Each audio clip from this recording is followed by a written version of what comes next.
Hi, everybody. Elsie's mom here, and I am video chatting with you because I am an expert in the field about something, and you girls are supposed to be asking experts in the field for information that is going to help you with your first Lego League activity, and so that you can get better points and do a great job at the various competitions. So the reason that I'm an expert is that I'm a professor at Southern Connecticut State University. So I teach at college, and one of the things that I teach is I teach leadership. I teach about leadership, and I wanted to share with you some things about leadership so that you could I don't know, learn them and use them in your work here. Because when you're doing this first Lego League work, you all have to be leaders in terms of making good choices and working together.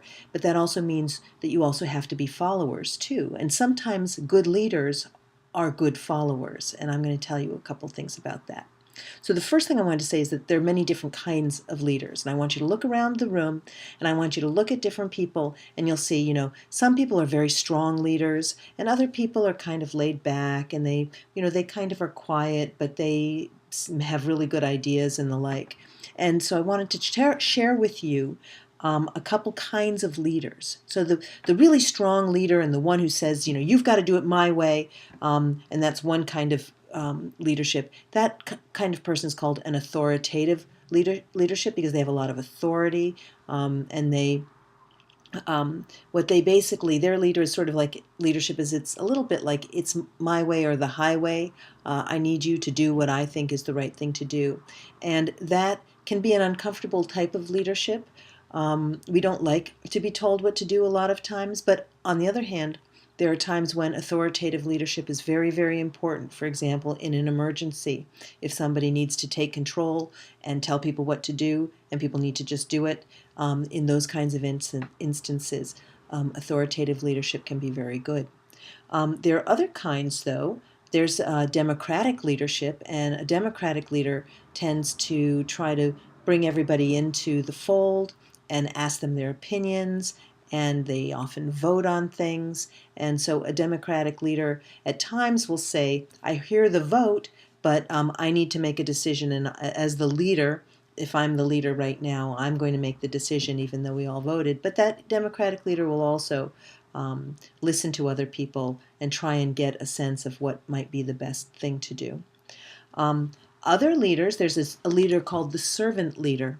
And you know what a servant is. It's a person who sort of works for you and makes sure a servant works for someone and makes sure that they do a lot of the tough work that people don't want to do, but they serve them.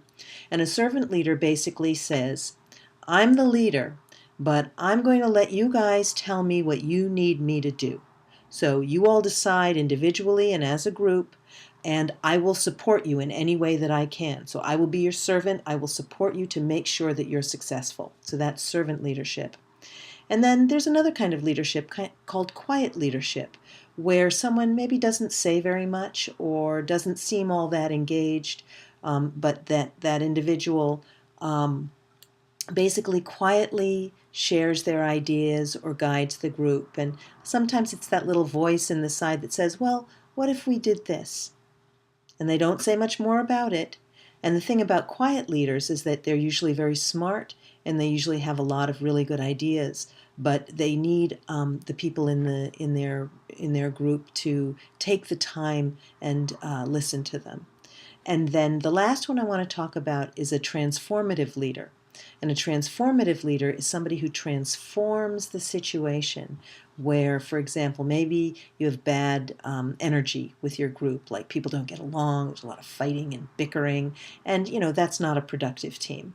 And so leaders need to make sure that their groups work together and that they're cohesive, that they are respectful of one another, that they collaborate well.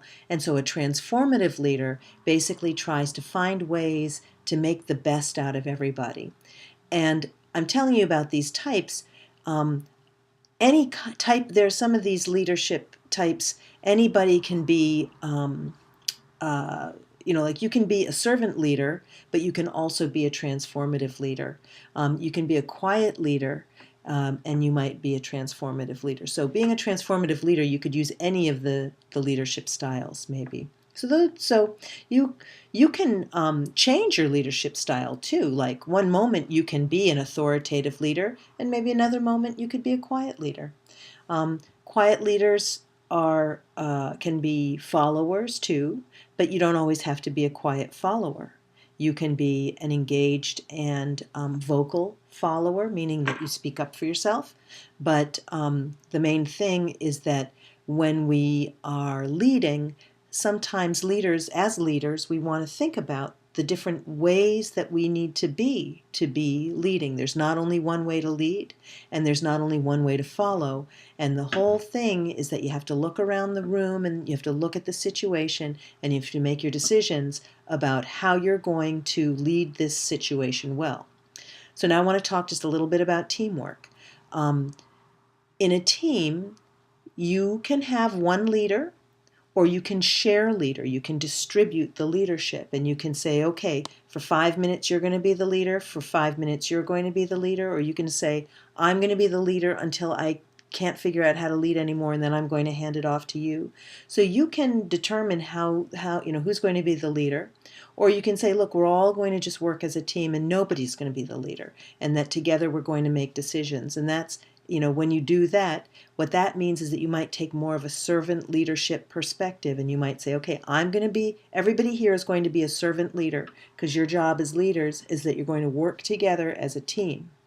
And I think the most important thing when you're working together as a team is that everybody's able to do a job and they're able to do it well, and that together those jobs fit together so that you're actually able to get to your purpose. So teamwork is not something that you just kind of do. You have to think about teamwork and you have to think about, how are we going to be the best team that we can be? How can we communicate to say what it is that we need to do, like the steps that we need to do? How can we communicate if we're having trouble? If somebody doesn't understand, or if someone is really mad at another person because they feel like they weren't listened to? How do we solve those kinds of problems? And how do we not blow them out of proportion so that they're so big and everything just falls apart? So that's basically my little leadership and teamwork lesson. And you should feel free to watch this video a couple of times if you think that that would be helpful. But I think my main point is this. First of all, I know you girls, and I know that you're all very bright and you're very capable. I know that you're all leaders in your own different ways, and I also know that you're all able to follow and be followers in your own different ways. The thing that's most important for this Lego League business is that you have to learn how to work very well as a team. And so part of what you need to do is not just figure out how to make the robot and just how to, make it do what it needs to do, although that's crucial.